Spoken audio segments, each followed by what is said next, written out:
Good morning everyone. Electrochemistry में हमने primary batteries हम पढ़ चुके थे, जिसका लास्ट टॉपिक आपकी मर्करी बैटरी था। और आज हम स्टार्ट करेंगे सेकेंडरी बैटरीज। मैंने आपका कहा था कि सेकेंडरी बैटरीज को हम बार बार इस्तेमाल कर सकते हैं, काफ़ी बार हम उसे यूज़ कर सकते हैं। जनरली जो हम घर में बैटरा यूज़ करते हैं वो आपका सेकेंडरी बैटरी होता है, ठीक है। और जो आप घड़ी में जो वॉच वो बैटरी यूज़ करते हैं वॉच में, वो आपकी प्राइमरी होती है, क्योंकि आप उसे एक बार यूज़ कर लेते हैं फिर आप उसे फेंक देते हैं, ठीक है। तो ये दोनों में मेन डिफरेंस होता है। तो स्टार्ट करते हैं secondary batteries. Secondary cells are those which can be recharged again and again for multiple usages. Example आपका lead storage battery and nickel cadmium battery. ध्यान रखना, प्राइमरी और सेकेंडरी बैटरीज के आप एग्जांपल जरूर ध्यान रखेंगे। तो लेड स्टोरेज बैटरी में जो आपका एनोड होता है वो आपका पीबी होता है, जो आपका कैथोड होता है वो आपका PbO2 होता है। ये बात मैंने आपको लास्ट क्लास में बता भी दी थी। इसका जो इलेक्ट्रोलाइटिक जो सोल्यूशन है वो आपका 38% सोल्यूशन ऑफ H2SO4 होता है, तेजाब जिसे हम बोलते हैं। डिस्चार्जिंग रिएक्शन क्या है? एनोड पे आपका लेड और सल्फेट वर्क करता है, जो लेड सल्फेट बनाता है। 2 इलेक्ट्रॉन्स हम इसमें राइट हैंडेड साइड ऐड करते हैं फॉर बैलेंसिंग। कैथोड आपका PbO2, जिससे हाइड्रोजन और सल्फेट के आयंस रिएक्ट करते हैं, वो भी वहाँ पे लेड सल्फेट और वाटर बना रहे हैं। ओवरऑल रिएक्शन में क्या हो रहा है? Lead plus lead oxide and H2SO4, आपका एनोड, कैथोड और आपका इलेक्ट्रोलाइट क्या बना रहे हैं? लेड सल्फेट बना रहे हैं।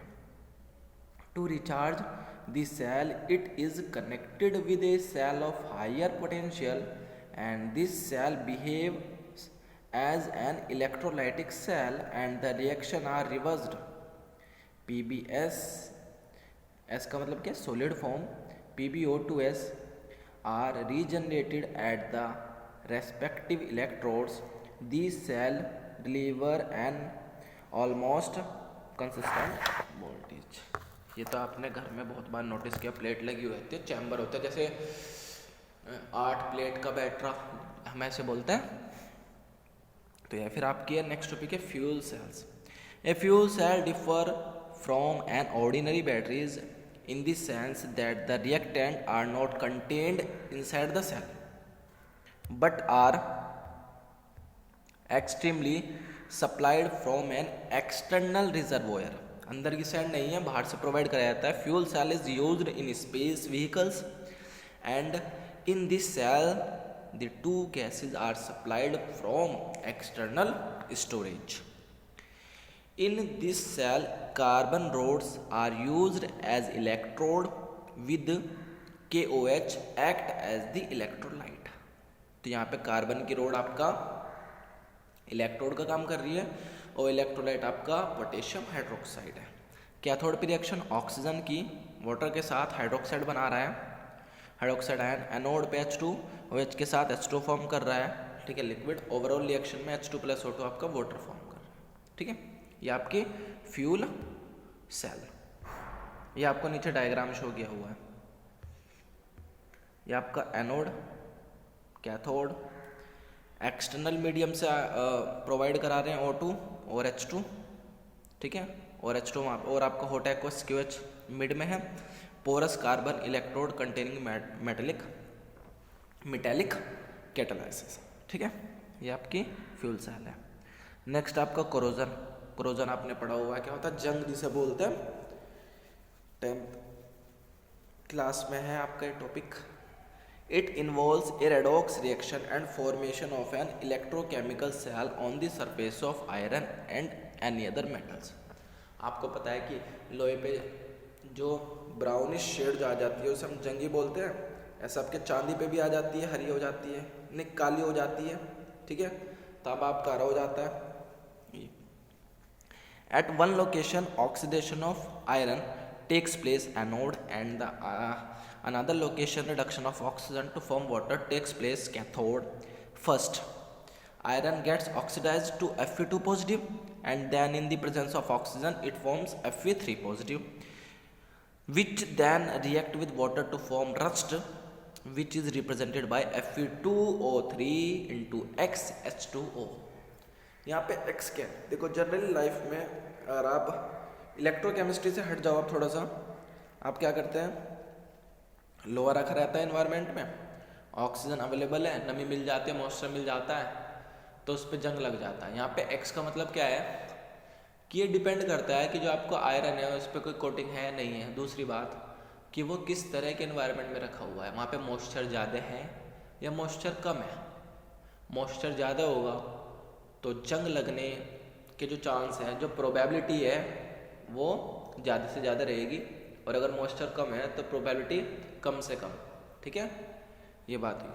फिर यहीं पे आते हैं एनोड पे Fe2 पॉजिटिव बना है, कैथोड पे O2H2O बना रहा है, तो यहाँ पे ऑक्सीजन का क्या हुआ, रिडक्शन हो गया।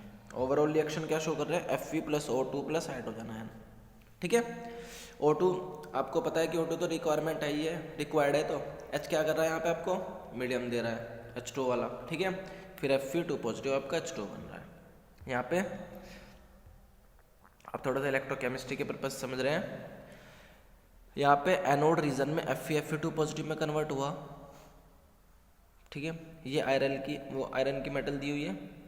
इधर की साइड पे क्या हुआ, Fe2 पॉजिटिव Fe3 में कन्वर्ट हुआ, वाटर ड्रॉपलेट आई है, रस्ट बन गया। ठीक है, O2 इन्वायरमेंट में है ही है, उधर से भी O2 आ रही है तो रस्ट ही बना रहा है। आप देखो सारी प्रोसीजर कहाँ पे खत्म हो रहा है आपके रस्ट पे, Fe2O3 इंटू XH2O पे। ठीक है, rusting of iron can be avoided by painting it और by coating it with some other metals like zinc. आपको पता है कि जंग ना लगे इसलिए हम पेंट कराते हैं।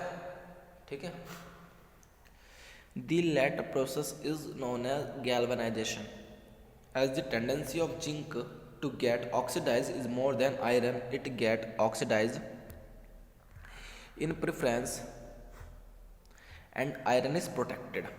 आयरन वहाँ पे क्या रहे, प्रोटेक्टेड रहेगा, जिंक ऑक्सीडाइज हो जाएगा चाहे।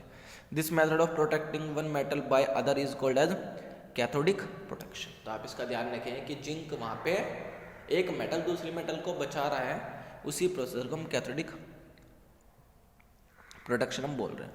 यही सेम तरह का डायग्राम आपको यहाँ पे शो किया हुआ है। ठीक है, फिर हम चलते हैं कंडक्टेंस पे। अब आपकी फिजिक्स स्टार्ट हो गई। ठीक है, फिजिक्स में आपने बहुत अच्छी तरीके से पढ़ा हुआ है ये, तो आपको बहुत इजी लगेगा। ठीक है, it is the reciprocal of resistance. Resistance क्या होता है, R, and may be defined as the ease with which the electric current flows through a conductor. वो आपकी क्या होता है, कंडक्टेंस। तो G इक्वल्स टू 1/R, क्योंकि वहाँ पे रेसिप्रोकल की बात हुई है ना, इस वजह से। SI यूनिट क्या होती है, सेमेन। ठीक है, और 1 S इक्वल्स टू 1 ओम क्या होता है, 1 ओम इनवर्स। ओके, नेक्स्ट आपका टॉपिक है कंडक्टिविटी की। It is the reciprocal of resistivity. तो K इक्वल्स टू 1/ρ। 1/ρ आपने पीछे पढ़ा 1/R इंटू L/A के इक्वल होता है। और जो आपका 1/R अभी आप ऊपर पढ़े हैं, 1/R किसके इक्वल होता है, कंडक्टेंस के, तो G इंटू L में A। Now if L equals to 1 centimetre, A equals to 1 centimetre square मतलब एरिया, और K equals to G, hence conductivity of an electrolytic solution may be defined as the conductance of solution of 1 centimeter with area of cross section equal to 1 centimeter square।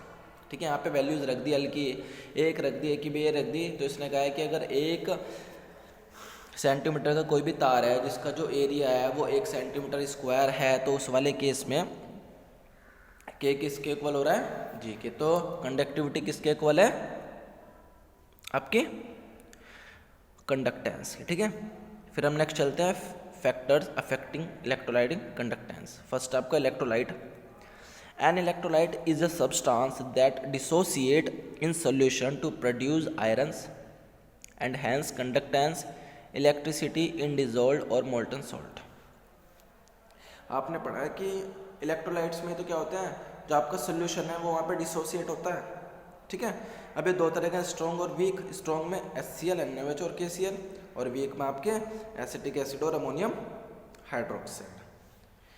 The conductance of electricity by ions present in the solution is called electrolytic or ionic conductance. The following factors govern the flow of electricity through a solution of electrolyte. फिर है nature of electrolytic or interionic interaction. Lesser the solute-solute interaction, greater will be the freedom of movement of ions and higher will be the conductance. आपको पता है, बहुत normal सी बात है. Solvation of ions, larger the magnitude of solute solvent interaction, greater is the extent of solvation and lower will be the electrical conduction. ठीक है, solvation में तो ज़्यादा रहेगा लेकिन इलेक्ट्रिसिटी में कम. The nature of solvent and its viscosity, larger the solvent interaction, larger will be viscosity. Viscosity मतलब उसके विस्कस होने के चांस ज़्यादा रहेंगे. And more will be resistant offered by the solvent to flow of ions and hence lesser will be the electrical conductance. Temperature, as the temperature of electrolytic solution rise, solute solvent interaction decrease. This result in the increase of electrolytic conductance. उसमें उतना अच्छा flow हो सकेगा. तो students केवल आपको यहाँ तक का काम कवर करना है, नोट्स अपने प्रॉपर तैयार करने हैं आपको. और भी जो इसमें फिजिक्स का पोर्शन आपको थोड़ा बहुत आ रहा है तो आप उसको और अच्छे से आप उसको कवर अप कर सकते हैं. ठीक है, आज के लिए इतना ही. Thank you so much.